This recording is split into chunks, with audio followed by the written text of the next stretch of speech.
Good morning, all my peoples. How are we on this fine Wednesday morning? I hope you lot are doing rather well for yourselves and having a marvellous day. I'm Kel. This is Kel Talks Chelsea. Welcome to my platform. Got a few bits to get on with today. But before I start, press that like button, please. Subscribe and make any comments you like down below, as long as they're polite. Fire away. It's always nice to have a bit of a chinwag and a bit of a natter. So jump on board, like, subscribe, have a chat. Well, peoples. One good thing happened last night, and one absolutely terrible thing happened. We'll get onto the terrible thing a bit later. Bit of taste it left in the mouth. But look, Chelsea 2, Tottenham Hotspurs 1. Again, yesterday, I was filled with a bit of trepidation. Not as confident as I normally am. A little bit worried. But that's all to do with this season and the current form, basically. Especially at home at Stamford Bridge. It's been a happy hunting ground for away teams this season. We haven't performed particularly well, performed a lot better away from home, even though that's not been totally great. But wow, Chelsea 2, Tottenham 1. We got 3 points at home. We beat the Spuds. Some people say, oh, it's a given anyway. Well, normally it is. But last night was a little bit nail biting beforehand, I must admit, a little bit nervous. But hey, we won 3 points. We've gone above 50 points now. We've got out of the 40s. We're on to 52 points and we've sneaked up to 8th place. If we're not careful, we're going to get nosebleeds, aren't we? 1 place off a Europa position. But we'll get onto that in a minute. First of all, let's have a look at the lineup last night. A little bit different to what I picked in my predictions yesterday. But my lineup was a little bit different. But for once, I got a scoreline and a result 100% correct. I went for a 2-1 win. We got a 2-1 win. I would have preferred a bigger win. But hey-ho, a win's a win, isn't it, at the end of the day? What did I go for? I went for Sanchez in goal. Sanchez was in goal. But I went for a 3 at the back again because we've been sort of playing that over the last couple of games because it's one of Alonso's favoured setups on the pitch. But last night there was a slight little change. I think they went for a 4-2-3-1 last night, whereas I thought, yeah, the 3 at the back again. How wrong I was with that. What a silly boy. But I went for Chalobah, Colwill and Hato in the back 3. Well, Colwill wasn't there at all, wasn't even on the subs bench, apparently suffering with a knock. We've been getting that quite a bit recently. All players are out with a knock. Reasons for that, whether they're true or not, or there's some sort of hidden reason for it, I don't know. But all of a sudden, towards the back end of the season, all players are getting knocks and they can't play. Just sets off my alarm bells a little bit. Gets me a little bit suspicious. I could be way out here. It could be completely true. Who knows? But anything's possible at Chelsea Football Club these days. But anyway, yeah, I went for Chalobah, Colwill and Hato at the back. Chalobah was on the bench. Hato played, but he played in a back 4. I went for James on the right of midfield, Caicedo, Santos Orlavia and Cuckoo through the middle with Palmer, Enzo and Pedro. Well, what turned out was Sanchez in goal, which was, again, right. Achimpong, I think he was actually playing more the right-hand side. Not really his favoured position. He's not built for it. He's too tall, too gangly for that. But over there, they stuck him. It's nice to see him have a game anyway. He needs more games, consistent games. For me, personally, I would send him on loan next season. We've got a good place to send him if he wants to go and play regular football. That would be, what is it?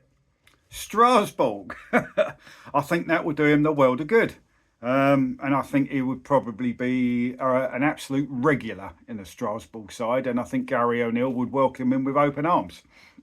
So send him there next year so he gets games so he can develop properly. Because I think there is a mustard, proper hot player in there for the future. I don't want to sell him. I think he's too good to just offload, even though he is 100% profit for Blueco. But I don't care about them. I want him for the future. I think, yeah, there's a class player in there. I think he could develop to the standards Colwell is now, and I think Colwell will develop to a higher standard, and then Acheampong will also develop to a higher standard thereafter. So send him on to Strasbourg next season. Your thoughts on that? Would you sell him? Would you send him on loan, or would you want to keep him within the squad? But yeah, Fofana next to him. I'm not a fan of Fofana anymore. I gave my reasons yesterday. He's injury prone, and when he does play, he's inconsistent. And he also causes and creates little storms behind the scenes, doesn't he? Can't sort of behave himself too well. There's always an issue propping up. Yeah, there's always a drama hanging around Fofana. But he played Hato next to him as a centre-back, Cucurella on the left. They had two in the middle, Santos and Caicedo. I think Neto was more on the right wing, but he does sort of switch over, doesn't he? With Palmer in the middle and Enzo on the left, sort of inside left, with Delap up front. I mean, what are we doing here? What are we doing here? Get yourselves a life, Chelsea. Oh, apparently João Pedro was suffering with a knock as well. Another one of these random knocks that players get. Jeez, the big, strong, grown men, aren't they?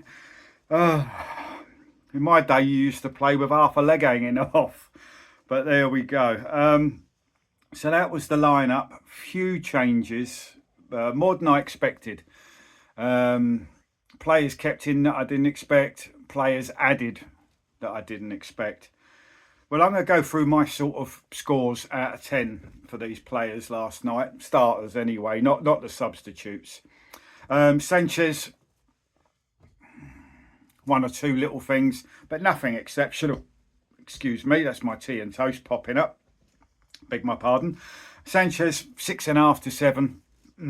Wasn't bad, wasn't great. Acheampong, a little bit of a sticky first 5 or 10 minutes, but that's because he's rusty, because he'll play a game or he'll make a substitute appearance and then you won't see him for 2 months. You know, the kid needs to play consistently, regularly, more and more minutes. You can't expect him to come in after 2 months, you know, AWOL, and then perform like a superstar. But he warmed up as the game went on, and I think overall I give him about a 7. I can't really knock him. Fofana, I give him a 6. He's not great, is he? I mean, he weren't bad last night, but he's not fantastic. Hato, I think I'll give him a good 7.5 last night. I'll give him that extra half. I mean, he was very steady. Out of him and Fofana, I've got more trust and hope in Hato than I have Fofana. And that tackle on Maddison near the end, exceptional. That sort of reminded me of a prime John Terry throwing his body on the line, or Rudiger when he's in one of his energetic, mad moments.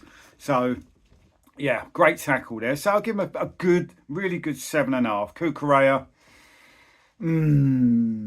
he's not his blistering best, is he? But he was all right last night. He wasn't bad.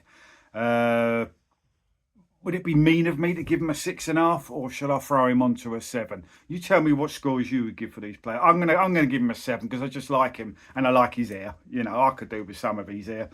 Into the middle, Caicedo, just a solid 7. Did his job, you know, won the ball, commanded the ball quite well. From best part, I think we were slightly in charge of the midfield. So, yeah, just a good solid 7 for Caicedo. Santos, I'm going to give an 8. I thought he actually played well. Again, he's another player that doesn't get enough game time, doesn't get his legs running enough to get him some consistent form.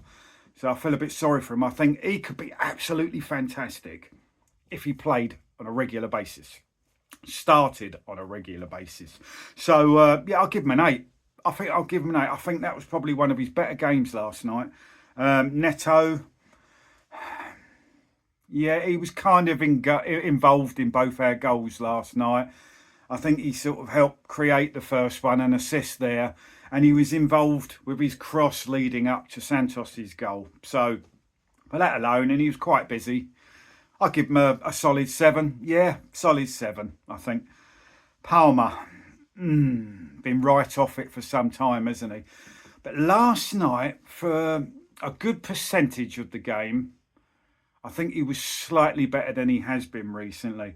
Again, he's another one. Do I give him just a half decent 6.5, or do I push him up to 7? Look, I love the kid. I'm going to give him a 7. All right. You may argue, you may think he's worth less or more, but this is me. I'll give him a 7. Go on. Delap, I'm going to save the better one till last. Delap, what is the point? What is the point?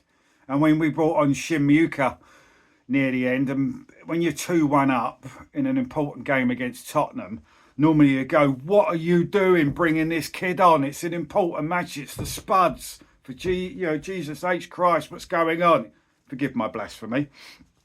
But, Delap is so bad. Bringing on Shim was almost like a breath of fresh air, wasn't it? Oh, Delap. Liam Delap, mate. It's not like you've just had a few bad games. You've been bad throughout the season, Sunshine. It doesn't look like there's any sign of you breaking out of this lull that you're in. It just looks like who you are. There's nothing better to come from you. Out of your depth, I think. I think you jumped ship into a bigger club too soon. Maybe in another 3 years, probably would have been more beneficial for you, Mr. Delap. But you look well out of place at Chelsea. I don't know if it's the system, the formations, or whatever that don't help you. But I just think overall, technically, tactically, skillfully, whatever you want to call it, ability-wise, you're just not cut out for this level of football just yet. Another poor bunch of nothingness last night from you. Again, it's every time you seem to start for us, it's like we've got 10 players on the pitch.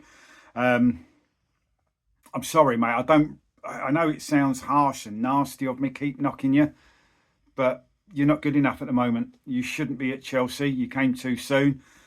You got bought on a whim. You got bought as a gamble. You got bought because you were cheap. It hasn't paid off. You've turned out to be a rotten egg, a bad egg. Again, you bought too soon, mate. You're lucky. I think I'll give you a 2 out of 10 for last night, and that was just that one turn you did on the sideline. I don't know who it was you skinned and mugged off, but that was about the only good thing you did. So you get a 2 out of 10. And I think, again, our best player probably on the pitch last night. People knock him. People say he's crap. Well, he can be crap, but he can also be very influential and very good for us. And he scored an absolute beauty. Keeper, Kinski, whatever his name is, yeah, he's not the greatest in the world, but still, you can't take that finish away from Enzo Fernandez. And just his overall industry and his effort and passion in the game, his work rate, some very good touches, some very good passes and stuff. I'll give him a good 8.5 out of 10. So I think he was probably our best player on the pitch, with Santos just behind on an 8. Give me your thoughts. Yep, Enzo scores that great goal after 18 minutes. Santos scores an important goal. Quite an easy finish, but we dispossessed them. They gave the ball away, basically. We worked it in. The cross come in, header come across, the pass come across, and Santos just tapped it in from the edge of the 6-yard box. Important goal, 2-0 lead. Richarlison scores after 74 to pull one back, and it's now biting time.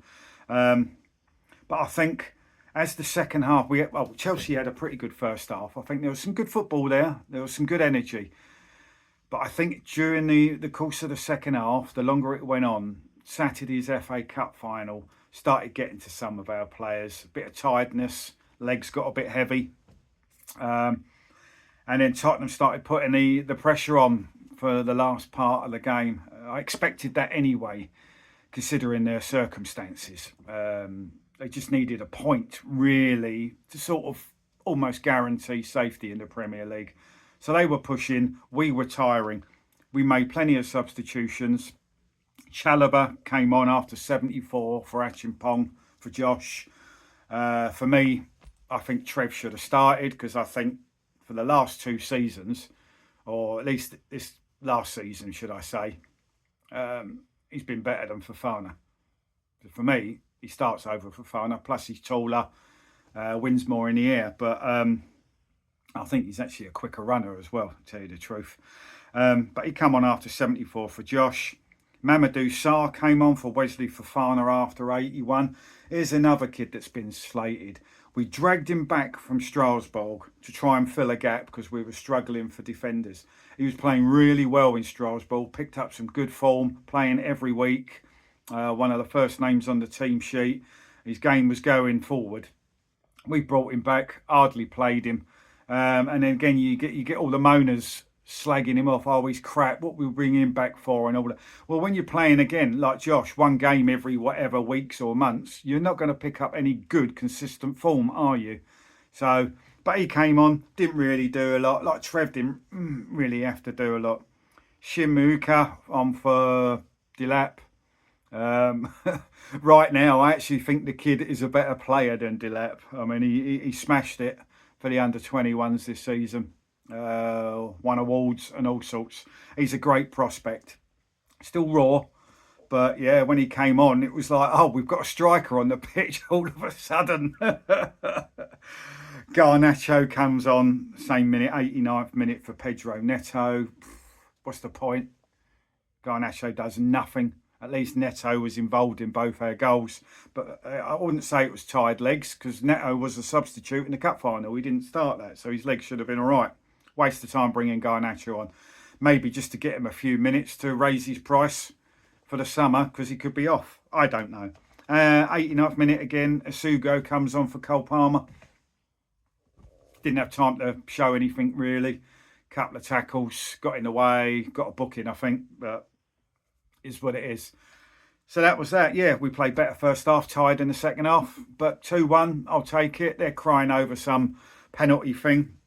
Well, to me, if the ball's dead and people are pulling someone over, the ball's dead. To me, if the ball's dead, the game's not on, why should it be given as a foul? You can still book players for doing it, but the game's dead. It's a dead ball situation, as far as I'm concerned. So Tottenham fans, look, blame your other 36 games this season in the Premier League where you've been absolutely dire. You've been that dire. Chelsea, in the biggest crisis in its history, have got 6 points off you. That's how bad you are. We beat you home and away. And we're in an absolute mess behind the scenes. So don't blame last night and that one little incident for you possibly going down. Just stop it with excuses. You're sounding like Arteta. And we'll get onto him in a bit anyway.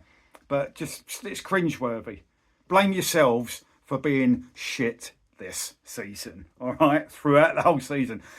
Blame yourselves for only winning 3 or 4 home games, whatever it is, in your new fancy, spunky stadium that you've got. Behave. Just that's nonsense, right? You are where you are because you deserve to be where you are because you're crap. Not just because Cucurella had a bit of a scuffle with one of your players on a dead ball situation. So there's that. Yeah, so 3 points for us, up to 52 points. It's only taken us about 20 years to get out of the 40s, isn't it?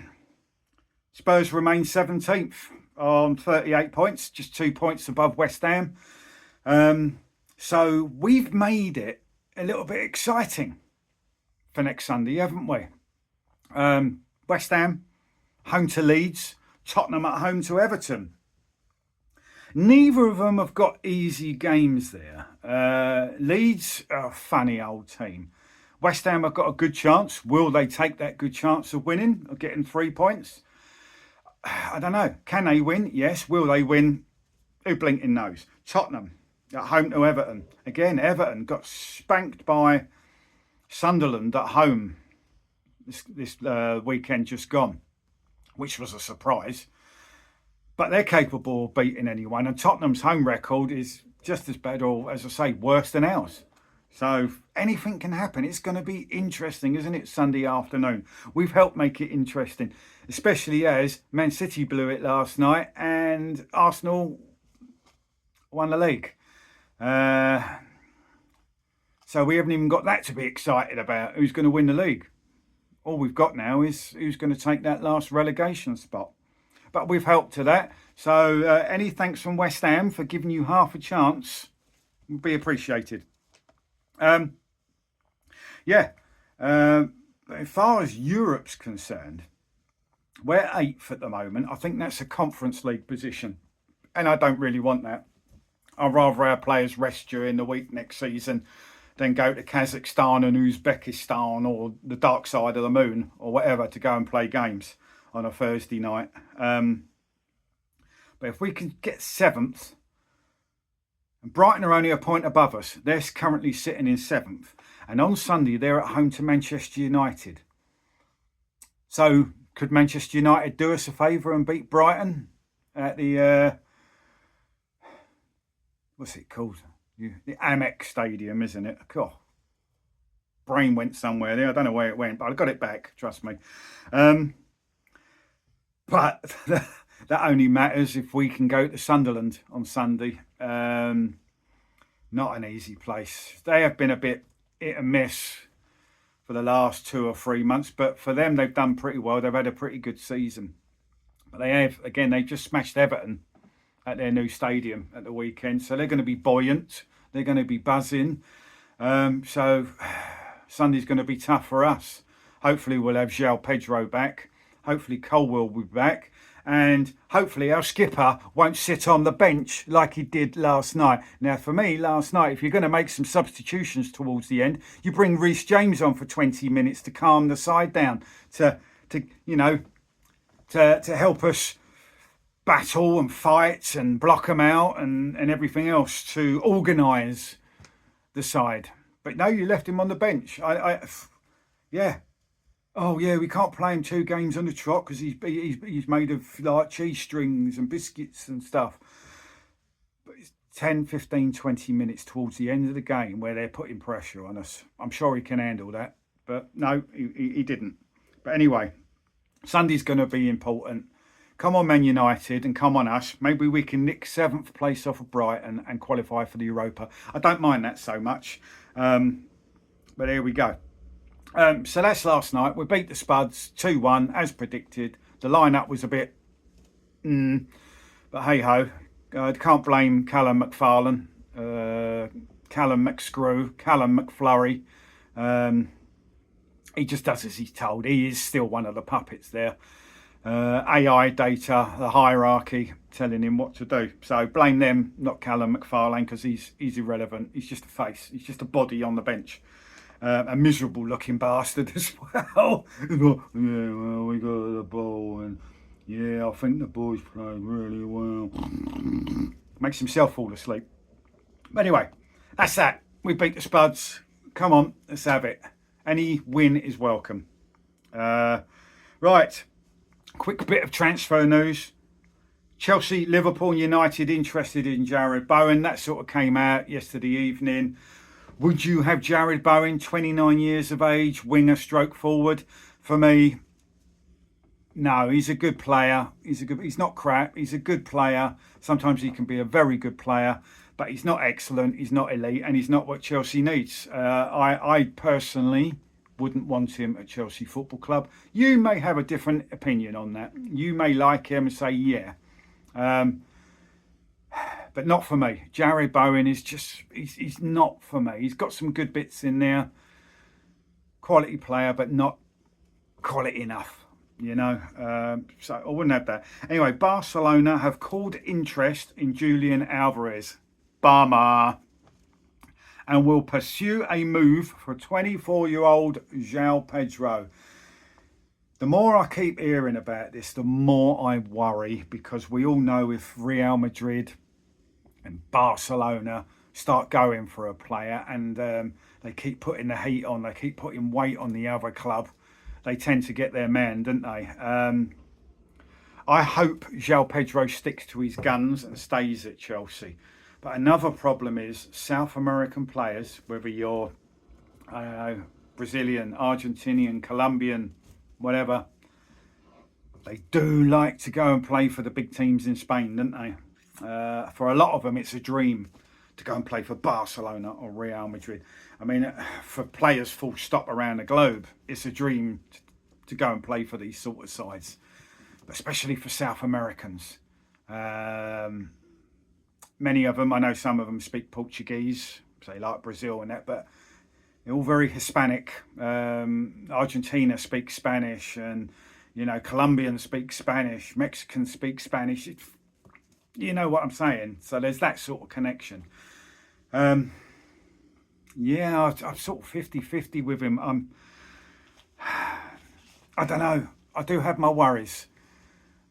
I have my worries he may be tempted. But I also want to have some faith and trust in him, and he stays at Chelsea for at least one more season. But if we were to get rid of him, I don't want some pup coming in. I want someone not just even level with him. If you're going to get rid of him, you bring in someone better, like you should try to do with any players. But it's watch this space. But it's every day, it's relentless now. Barcelona pushing, Barcelona talking to his representatives, Barcelona is Pedro that, blah, blah, blah. It's the longer it goes on and the more I hear, the more I worry. So, and unfortunately for him, he's going to have a rest in the summer unless there's injuries to people. Now, has Endrick performed better than him this season? No, he's scored a lot less goals. He's got a much lower GA and playing in an easier league, in the French league. Rayan, has he got the same goals and assists at Bournemouth as what João Pedro has got at Chelsea? No, nowhere near. Has Neymar got the same goals and assists this season playing in the Brazilian league? Not quite as tough as the Premier League. No. What's Pedro got? 26, 27 goals, assists in a dysfunctional team. A club in crisis, and he still managed to get that GA, playing with some very good players, but playing with a lot of very average players around him. So for me, considering all the circumstances, he's had an outstanding season. It's not like he's been playing at City or at Arsenal or something, where he's got much better quality players around him. Again, the club is in crisis and all over the shop. It's been poisoned. There's a cancer going through the club. And what he's produced, I think that's more than good enough to get him in the Brazil squad. But it's Carlo Ancelotti in charge, not me. He's obviously got his reasons. But, you know, Neymar, he's been injured most of the time over the last 3 years. His body's falling apart. He's way past his best. And he's playing in the Brazilian league. But he's in the squad because he's Neymar, because of the name, not because he's the greatest or the best player right now that they could choose. Just living off his past. But again, I think he's been hard done by Pedro. I think he deserved at least to be above Endrick and Rayan. But what do I know? What do I know? But he did get the Fans Player of the Year, and rightly so. But considering what we've got and what we've done this season, really, he's the only contender for it, wasn't he? It was a one-man vote, really, I think. Who else could have been up there? No one else has been consistent enough. Maybe Enzo Fernandez for some of his really good, important performances and his actual GA, which is quite impressive. People slag him, but his GA is very good. But really, yeah, it was a one-horse race. So, but well done. Well done, mate. You won that. What else we got? We've got Pep. We all know he's going now for definite. He's going to take a year-long sabbatical. Um, fully deserved. Fully deserved. He's put in a lot of hard work and effort at Manchester City. Made them into one of the best teams in the world. And at their best, they were the best. Sort of fell off the track, fell off the pace this season a little bit. But overall, I mean, he's world class. World class. He's elite. Absolutely elite. Pep Guardiola. Giuseppe Guardiola. Yeah, mustard. Well deserved. Have a year off. Put your feet up. Have a few beers. A few pina coladas, mate. Whatever. Whatever tickles your fancy. You've been amazing for Manchester City, but you have been amazing for the Premier League and you've been amazing for football. When you come back, I'm sure you'll carry on doing the good work elsewhere. But yeah, cheers, Pep Guardiola. You're a quality geezer, mate. And Pep has also endorsed Enzo Maresca as his successor. We've all had our suspicions.